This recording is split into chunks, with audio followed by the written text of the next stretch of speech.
bum, bum, bum. Well, well, well. Yeah, I'm a little bit late. A little bit late. You know, have you ever wondered what would it be like to watch Coffee with Scott Adams if he had no time to prepare and had literally just awakened 15 minutes earlier? What would that be like? Well, you're going to find out. And if you'd like to enjoy it, and I know you would, I mean, why not? Why not enjoy it, right? All you need is a cup or mug or glass, a tankard, chalice or stein, a canteen, jug or flask, a vessel of any kind. Fill it with your favorite liquid. I like coffee.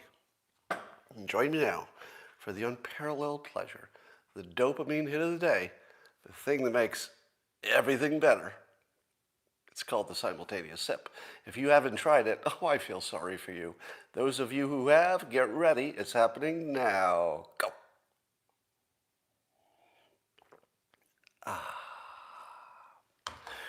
Do you remember, some of you have been watching me for a while, I once told you that if you take the Dale Carnegie course, one of the things it teaches you is really, really valuable for some situations. One of those situations is happening right now. And let me tell you a little bit of a story before I get into that. Years ago, I was doing a book tour, going around the country, signing books for whatever book was out. And I got to a Denver bookstore, one of the biggest ones in, I don't know, the country or Denver, just some massive bookstore that had a room with a stadium audience and everything. I mean, it was just a big bookstore. And I get there, and the owner of the bookstore greets me and says, "All right, people have been waiting for 2 hours to see you." And I said, "Oh, that's great." And I thought they meant to sign books. And they said, "Yeah, they can't wait to hear your speech." And I said, "What?" "Yeah, your speech that you're going to give in 10 minutes. They're really excited about it." And I said, "Huh, I didn't know I was giving a speech in 10 minutes." No idea. I thought I was just there to sign books. But apparently the audience had already assembled. So there were, I don't know, several hundred people in the room waiting to hear my speech, which didn't exist. So my point is, if you take the Dale Carnegie course, they actually teach you how to be prepared to always have a speech. So you can walk into these situations, as I did. I just gave a speech because you just always have one. Now, it's usually pieces of speeches, right? So you have these little components that if you get in one of these situations, you can just take them off the shelf. You say, "Oh, okay, I'll take one of these, one of these, one of these, and I'll just put them together on the fly," which is what I just did. So that story about the bookstore, some of you have heard it before. And the point of it is, it's one of my shelf points. Always keep a few on the shelf. So anytime you get a little situation like this, you go, "Oh, I'll introduce it by the Denver bookstore story, and then I'll have a good momentum going, and then I'll find other pieces as I go." I'm going to give you today my first mandatory Twitter follow recommendation. You ready? Now, when I say mandatory, I'm going to the next level. I'm taking it up. Because I've told you before there are some people you should follow. I'll probably mention them again. But there are a number of people who are just way better to follow than other people because they have some kind of insight or they're just good at tweeting or something.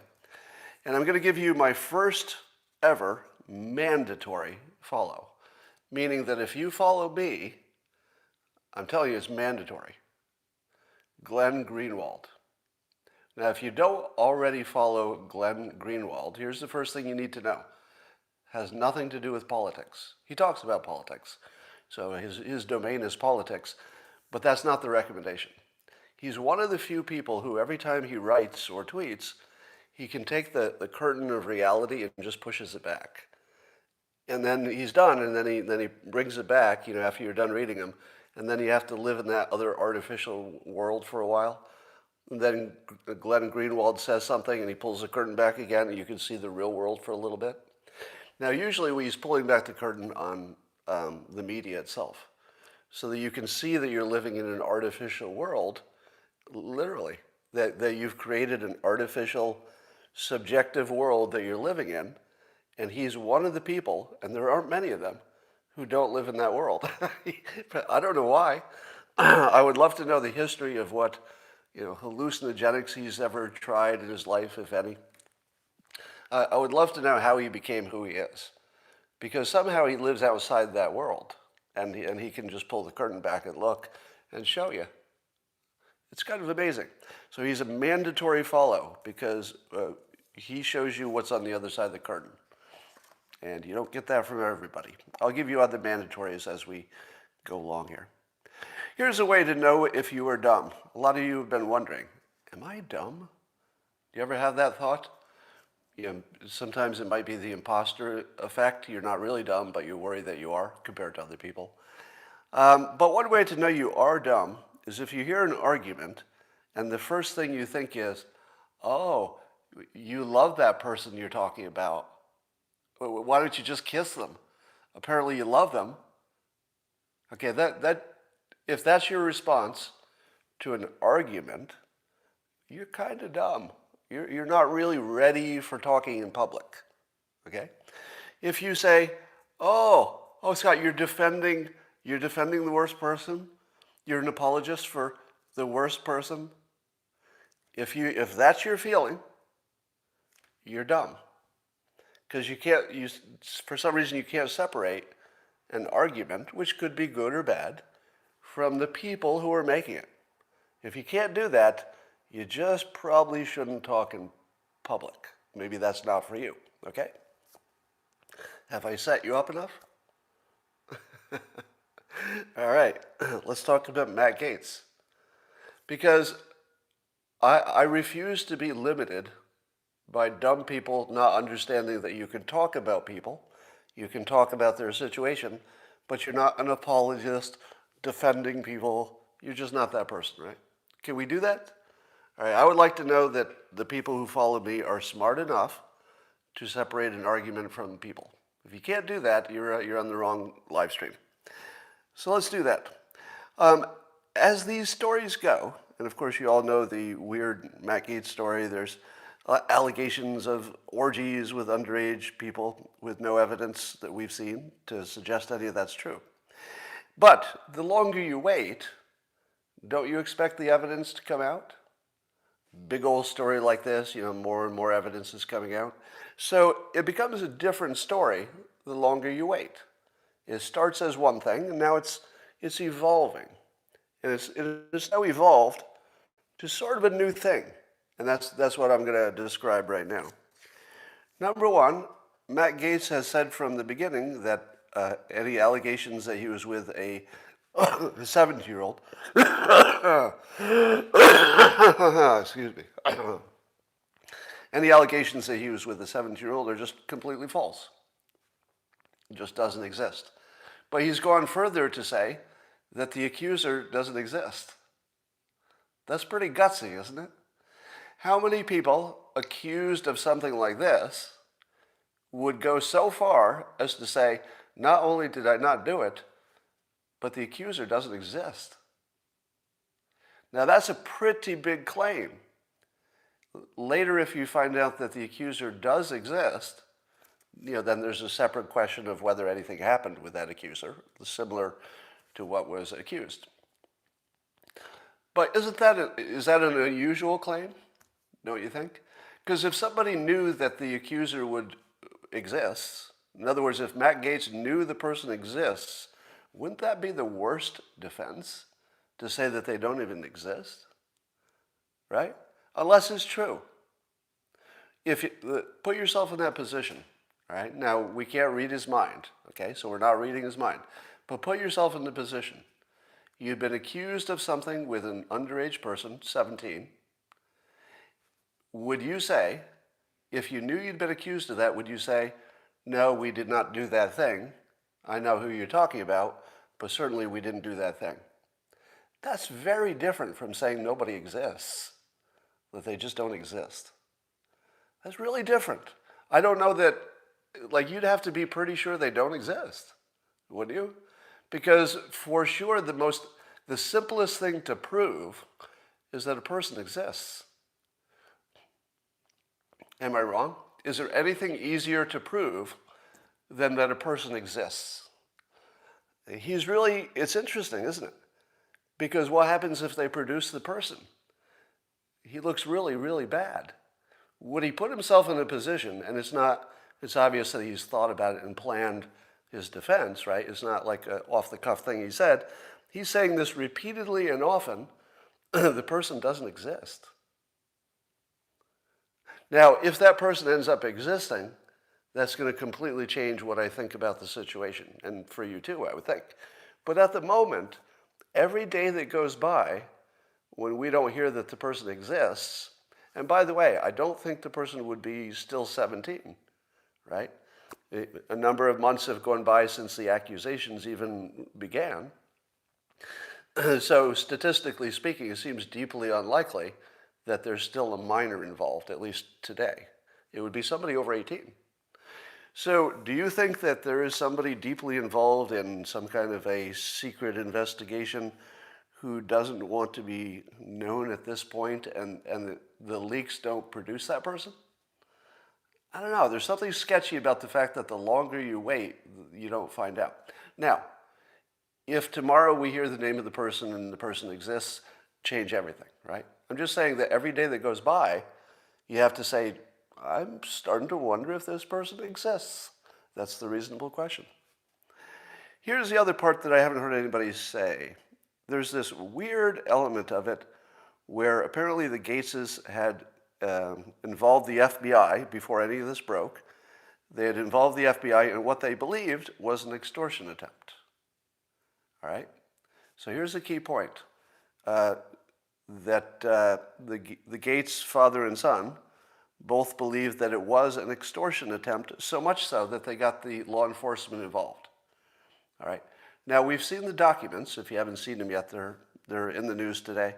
We see the documents and emails going back and forth between the two attorney types who were proposing to Gaetz Sr.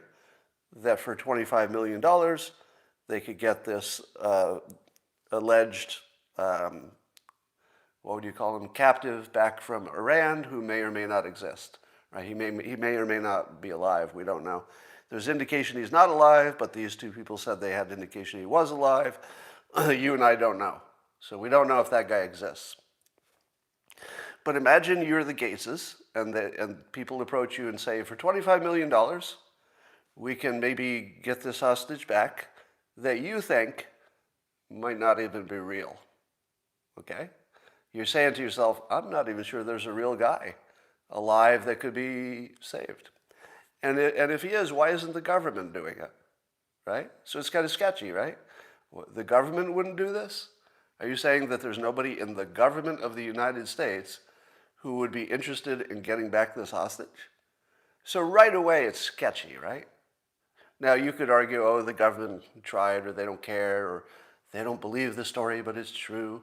So you could maybe come up with some stretch of a story that would say, yeah, this is the way to do it. You wouldn't use the government. You would make some deal with a private citizen.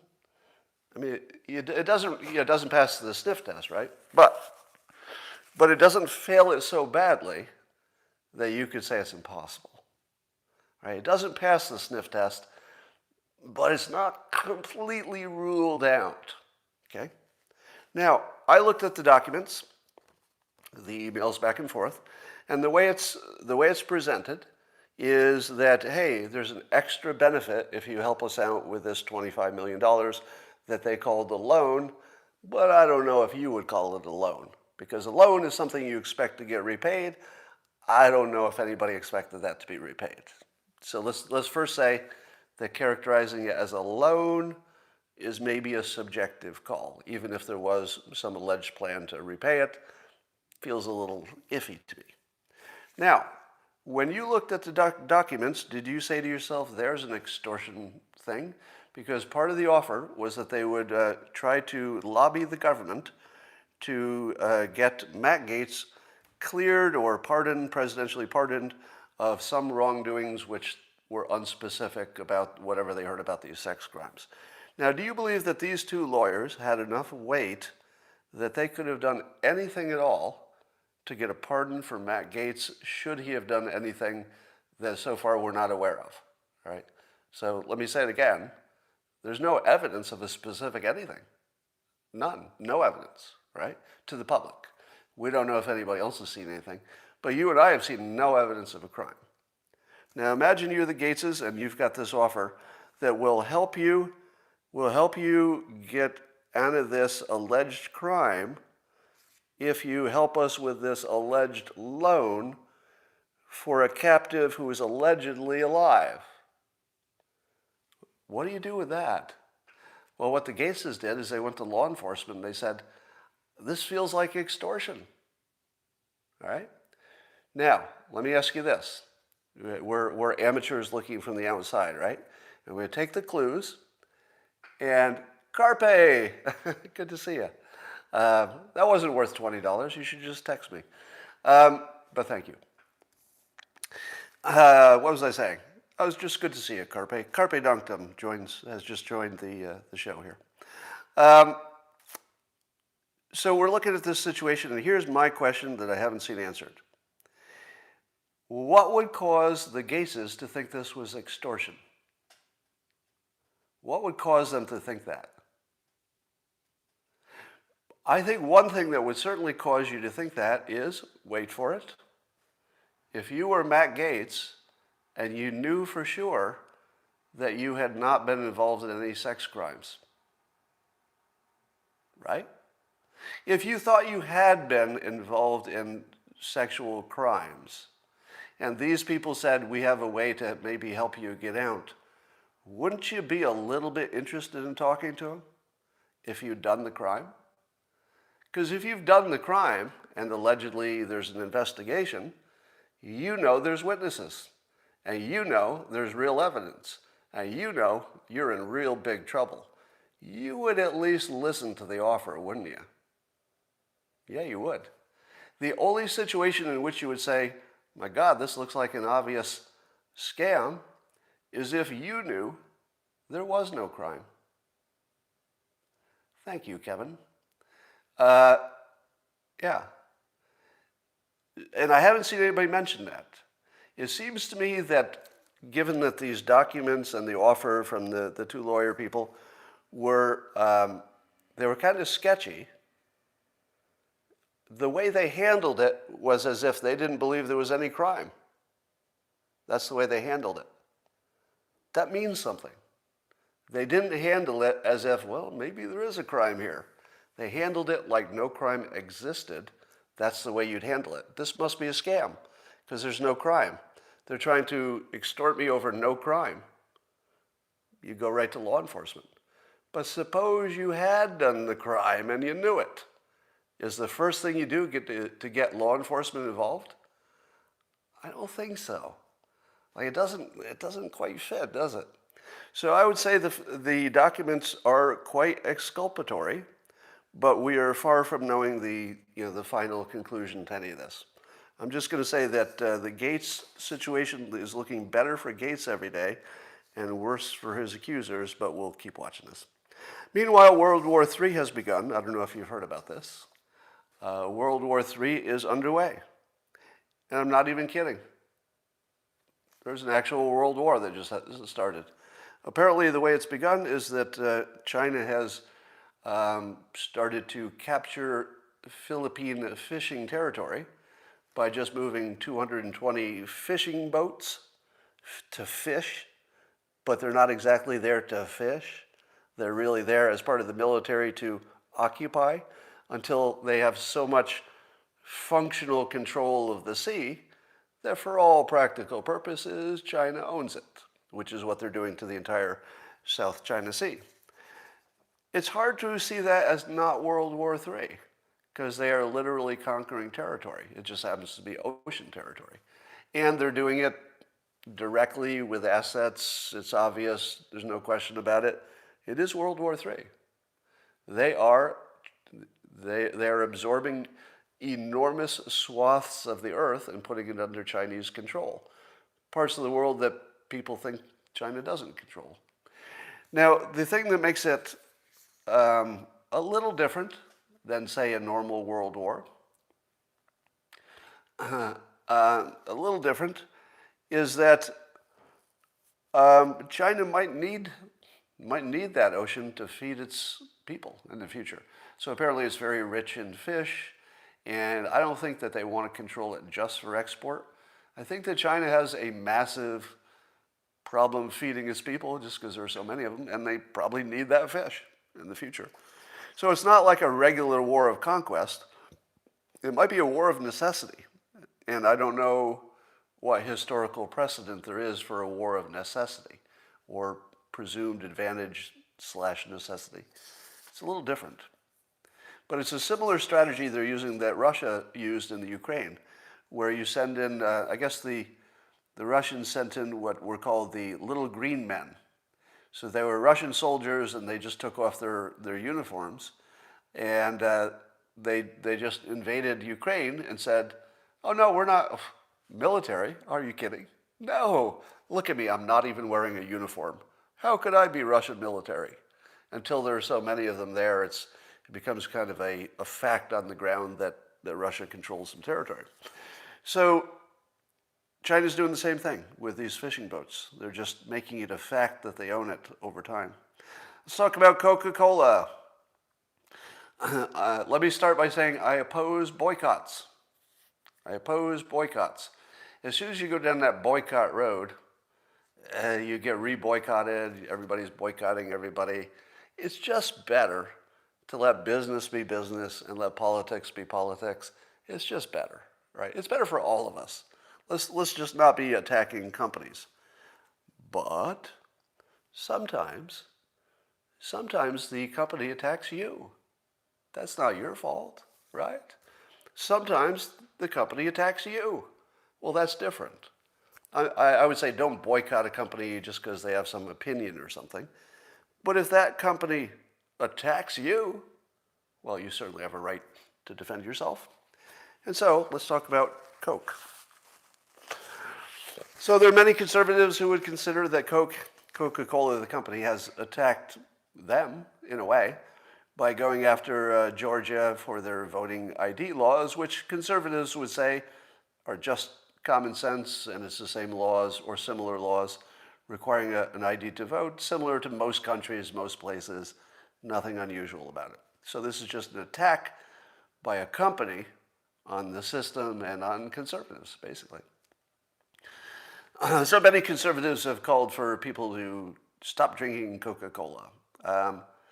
Matt Walsh did a tweet which he summed it up well. I'll just read it. He said, Coca-Cola went from indoctrinating its employees in critical race theory to fighting against Georgia's voter ID law. Is there any good reason for any conservative to ever buy another Coke product again? We could cut them off out of our life with no effort. Why shouldn't we? Now, here's my take on this. Quitting Diet Coke or Coke is really hard. I know, because I had a 12 Diet Coke a day habit for, 30 years or something. And I did quit, but it was hard. And I'm going to tell you how. So I'm going to teach you how to stop your Diet Coke habit or Coke habit, soda habit. And it's not hard if you do it right. If you do it wrong, it's pretty hard. And I'll teach you how to do it right. And it goes like this. Don't quit anything else at the same time. It is such a strong addiction, at least that's how I found it to be. Not addiction in the scientific term, but functionally it's an addiction. That if you're trying to, let's say, improve your entire diet, at the same time you're quitting Diet Coke, that's a lot to ask of you. All right? You want to be hungry and also not have a Diet Coke. Those are two really strong forces to be fighting at the same time. So I say take 2 months, give yourself a break on the rest of your diet. Eat healthy food, but don't obsess over it. And just do one thing. Just quit Diet Coke or soda. It doesn't have to be the Coca Cola company. Just sugary drinks. Just quit that. In 2 months, you will not only not crave it, it will look like a chemical experiment, not even look like a food beverage item. In 2 months, the way you think of it will completely change just by not drinking it. You don't have to do anything else. Just don't drink it for 2 months, and you will think it's crazy that anybody puts that in their body. It won't even look like a beverage. I look at a soda now and I think, oh my God, I just feel sorry for anybody who drinks this stuff after drinking 12 sodas a day for 30 years, right? So I'm the biggest hypocrite in the world, and that's what I'm telling you. The moment you go 2 months without it, it doesn't look the same when you're done. Completely changes what it is subjectively. So 2 months, don't do anything else hard, just do that. And here's the extra benefit. I like to find the benefit out of chaos, right? Whenever there's chaos, there's advantage. Whenever there's tragedy, there's something, some little thing somebody created to make money. And here's what the Coca Cola company did for you, and you should thank them for this. Coca Cola just made it the easiest it's ever been to stop drinking soda because they pissed you off. Use it. Use it. If you're pissed off, don't waste that. Do not waste a good anger. Employ it. Use it. When that Diet Coke's looking at you saying, drink me, drink me, use this anger and say, I would love to drink you, you little frickin' bastard, but I'm not, because I hate you. I hate you. Use it. The Coca-Cola company made, I think, a gigantic business mistake because they made it easier for a third of the country to quit their product, and it's good for your health if you do. Now, I'm just going to quote people who know more than I do to make that claim that it's good for your health if you do. So do it. Take the good from this, which is they made it easy. Dr. Nicole Saphier tweeted on these sets of tweets, and she said, pandemic aside, an unhealthy diet contributes to approximately 678,000 deaths each year, with diabetes, heart disease, and obesity making people vulnerable to COVID-19. And this number is much larger in 2020 because of the pandemic. 678,000 people a year dying from basically eating themselves to death. That's the comorbidity that puts them in a vulnerable position. So let's get healthy. I want everybody who watches this live stream to be healthier than the average. Just take the tips and put together a system that works for you. All right, let's talk about the Floyd trial. So there was something interesting that came out of that. I've been telling you that the defense for a shaven, they'd be missing the most obvious play if they don't challenge the quality of video evidence. All right, you want to challenge the idea that just because you think you saw it with your own eyes on video, that doesn't mean anything, because video lies. So the point that video lies, and lies a lot, and lies easily, it has to be communicated to the jury. Because if the jury sits there and thinks, well, it's on video, I saw it with my own eyes, it's over. So the defense, I'm going to give them they get an A+ for the following move. Apparently they had some camera angles in which it showed that Shaven's knee, at some point, we don't know how often during the 9 minutes, we don't know how often this was, but at some point, Shaven's knee was actually on the shoulder blade above the neck, and it's very clear in the photos. But at other times, I think he was on the neck.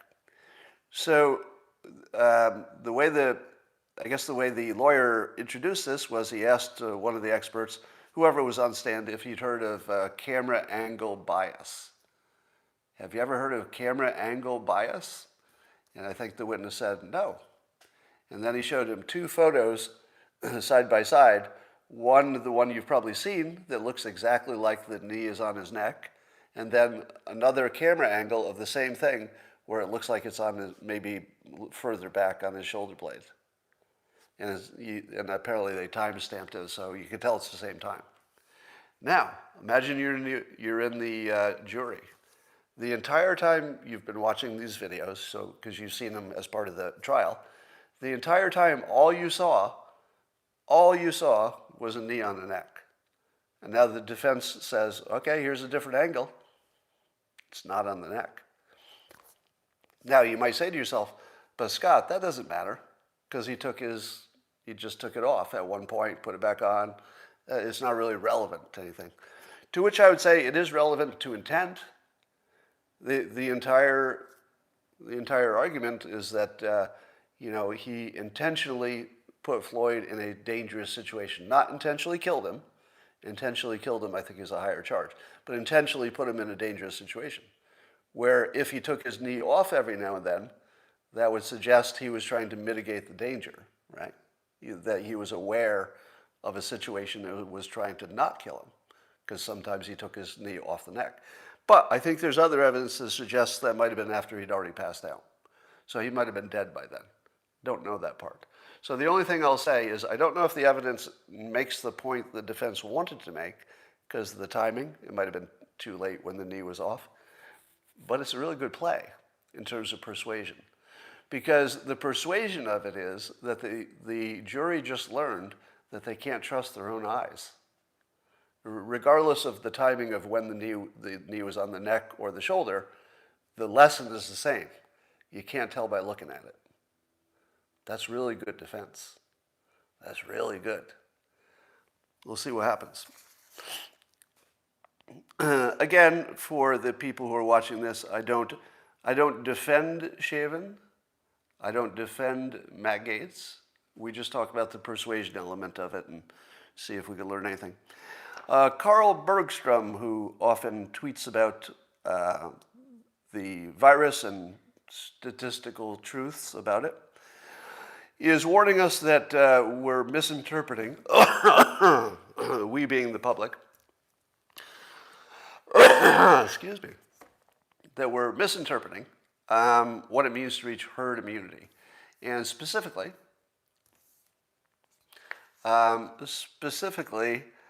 that herd immunity doesn't mean that we're past all the trouble and that the virus goes away. So herd immunity, you should understand, is not the point when you don't have any more virus or more deaths.